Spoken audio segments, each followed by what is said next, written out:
Bienvenue sur cette chaîne YouTube consacrée au procès contre Michael Jackson ayant eu lieu en 2005. Sur cette chaîne, je résume le procès jour après jour en m'appuyant sur la retranscription du procès venant du tribunal de Santa Maria en Californie. Si vous ne l'avez pas déjà fait, je vous recommande fortement de visionner mes vidéos précédentes afin d'avoir une vision précise du déroulement de ce procès et de prendre connaissance de l'ensemble des informations. Dans la vidéo d'aujourd'hui, je vais résumer le déroulement du procès le 26 avril 2005, 38e jour du procès après la sélection du jury. L'accusation appelle comme témoin Cynthia Montgomery, agent de voyage à Las Vegas. Elle connaît Michael Jackson via Mark Schaffel. Elle connaît Mark Schaffel depuis presque 20 ans. Elle dit que Michael Jackson est devenu son client en 2000 afin qu'elle arrange ses voyages en jet privé jusqu'en 2002. Elle a eu l'occasion de rencontrer Dieter Wiener, associé de Michael Jackson. Elle décrit Dieter Wiener comme propriétaire de l'entreprise de produits de Michael Jackson. Elle a aussi rencontré Ronald Konitzer et Frank Cassio. Elle a déjà fait des arrangements de voyage pour Dieter Wiener, Ronald Konitzer et Frank Cassio. Entre fin 2002 et septembre 2003, elle a eu l'occasion d'arranger des vols pour Michael Jackson avec Dieter et Ronald dans le même avion. Pour cela, elle a été contactée par l'assistante de Michael Jackson, Evie Tavaski ou Mark Schaffel. Elle travaillait pour cela avec la compagnie Extrajet. Mark Schaffel avait une entreprise, Neverland Valley Entertainment, qui était aussi celle de Michael Jackson. Elle faisait les factures de voyage pour Neverland Valley ou MJJ Productions, ou Bernstein Fox et Whiteman Company. Le 25 février 2003, un vol a été arrangé pour Michael Jackson et ses enfants de Boca Raton, Floride, à Van Nuys, Californie. Marie-Nicole et Aldo Cassio étaient sur ce vol. Elle avait reçu des instructions de l'hôtesse de l'air, Lauren Wallace, concernant la manière dont Michael Jackson voulait que son vin soit servi dans des canettes de soda. Elle dit que Mark Schaffel lui avait demandé de faire des arrangements pour le vol de 4 passagers au Brésil, à Sao Paulo, Janet, Devlin, Gavin et Star Arvizo. Elle dit que Mark Schaffel demandait un aller simple et qu'elle avait pris un retour arbitrairement car il fallait un retour pour entrer dans le pays pour des raisons de visa. Elle a dit à Mark Schaffel au téléphone qu'elle avait pris un retour. Le vol pour le Brésil devait avoir lieu le 1er mars 2003 et elle a fait la réservation le 25 février 2003. Contre-interrogée par Tom Mesereau, elle reconnaît qu'elle témoigne sous ce qui est appelé l'immunité, ce qui signifie qu'elle ne peut pas être poursuivie à partir de ses déclarations pendant ce procès. Elle a demandé cette immunité car elle est actuellement poursuivie pour avoir filmé secrètement Michael Jackson pendant un vol de Extrajet, le vol du 20 novembre 2003. Michael Jackson a porté plainte contre elle après qu'elle a porté plainte contre lui. Elle dit qu'elle a appris le 21 novembre 2003 que Michael Jackson avait été filmé secrètement pendant le vol. Par la suite, des gens ont cherché à vendre la vidéo. Elle a arrangé de nombreux vols pour Mark Schaffel pendant 10 à 15 ans, et notamment de nombreux vols pour le Brésil. Elle a rencontré Michael Jackson en septembre et octobre 2003 et ne lui a jamais parlé au téléphone. C'est avec Mark Schaffel qu'elle communiquait au téléphone concernant le vol des Arvizo pour le Brésil. Elle n'a jamais parlé au Arvizo concernant ce vol et elle a appris finalement qu'il était annulé avant que des billets aient été achetés. Mark Schaffel lui a dit qu'il avait un changement de plan et il est allé lui-même au Brésil. Elle dit qu'elle porte plainte contre Michael Jackson car elle a payé Extrajet pour le vol du 20 novembre 2003 et devrait être remboursée. Le 20 novembre 2003, Michael Jackson volait de Las Vegas à Santa Barbara. Elle dit avoir téléphoné au shérif pour donner des informations sur Michael Jackson après l'avoir vu dans l'émission 60 minutes d'Ed Bradley, car il disait qu'il avait été maltraité par la police quand il a été arrêté le 20 novembre 2003. Elle a eu plusieurs entretiens avec les shérifs. Elle dit qu'elle était là quand Michael Jackson a été menotté par les policiers après avoir pris l'avion.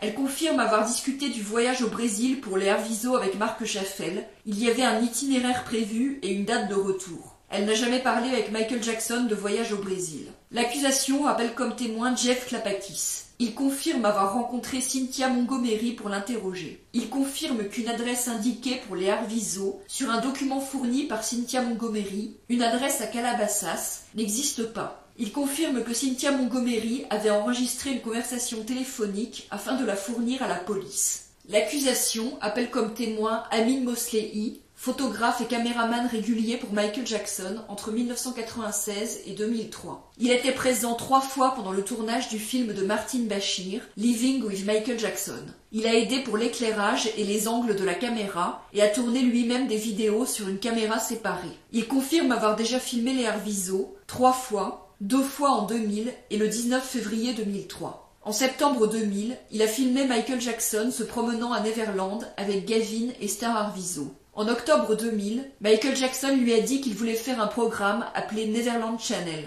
Amin Mosley a tourné une vidéo pilote avec Star Arvizo. Gavin et des animaux apparaissaient aussi dans la vidéo. Frank Cassio a participé au tournage en aidant Star à préparer son texte. Hamid Mosley décrit Frank comme un ami et associé de Michael Jackson. Il dit que le 5 février 2003, Debbie Rowe a été interviewée chez Marc Chaffel à Calabasas. Son interview a été filmée par lui pour être dans Take Two. Il dit que Ronald Éditeur était les nouveaux managers de Michael Jackson. Le 6 février 2003, Hamid Mosley est allé à Miami en Floride et a rejoint Michael Jackson à son hôtel où il a discuté avec Ronald Éditeur. On lui avait dit qu'il devrait filmer une vidéo à Miami, mais finalement cela n'a pas eu lieu. Hamid Mosley est retourné à Los Angeles pour montrer à Marc Chaffel les vidéos qu'il avait tournées pendant les interviews de Martin Bashir. Hamid Mosley a filmé les parents de Michael Jackson et son frère Jermaine pour le film Take Two. Il a aussi filmé l'interview des Arvizo, mais cette vidéo n'a jamais été incluse dans Take Two.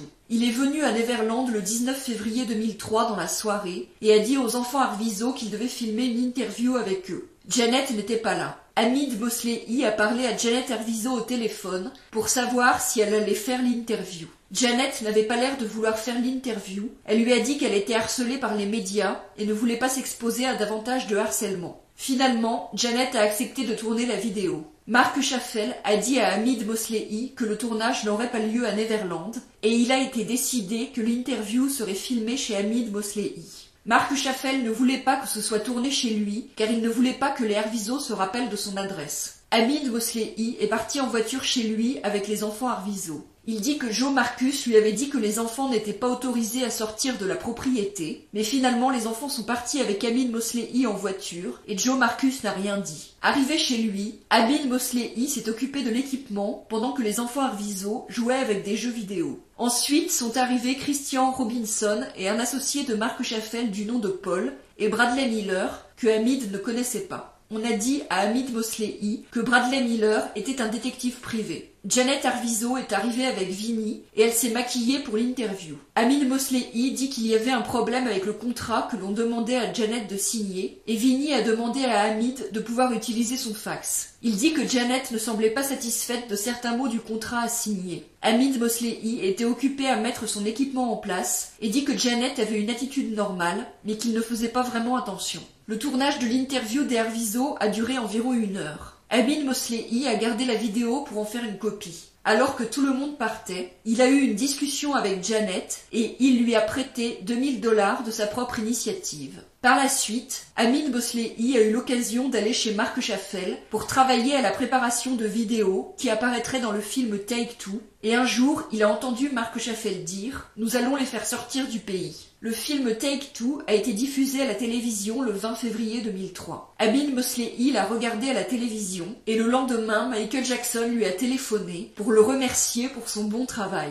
Hamid Mosley attendait le paiement de certaines factures qui n'avaient pas été payées et en a parlé à son assistante Evie Tavaski. On lui a dit que Michael Jackson allait revenir de Floride et lui en parlerait à Neverland. Le 26 février 2003, Hamid Mosley est arrivé à Neverland et a aperçu Michael Jackson. Il a reçu ensuite un appel d'Evie Tavaski et il est parti. Par la suite, il a déposé une action en justice pour obtenir le paiement du reste de ses factures. Une vidéo est diffusée qui montre que Hamid Mosley avait été filmé à son insu. Après le tournage du film de Martin Bashir, Janet avait dit à Hamid Mosley le 19 février 2003 qu'elle ne pouvait pas travailler et que sa vie était perturbée suite à la diffusion du film avec les médias qui la traquaient. C'est pourquoi Hamid Mosley lui a prêté de l'argent, car il avait l'impression qu'elle avait besoin d'une aide financière. Il confirme qu'il s'attendait à ce que Janet lui rembourse l'argent un jour, ce qu'elle n'a pas fait. Hamid Mosley confirme qu'il a lui-même été interviewé pour que cette vidéo soit incluse dans le film Take Two. Il confirme qu'ayant filmé lui-même certaines interviews de Michael Jackson par Martin Bashir, il savait que Bashir avait retiré de son film les commentaires positifs qu'il avait fait à Michael Jackson.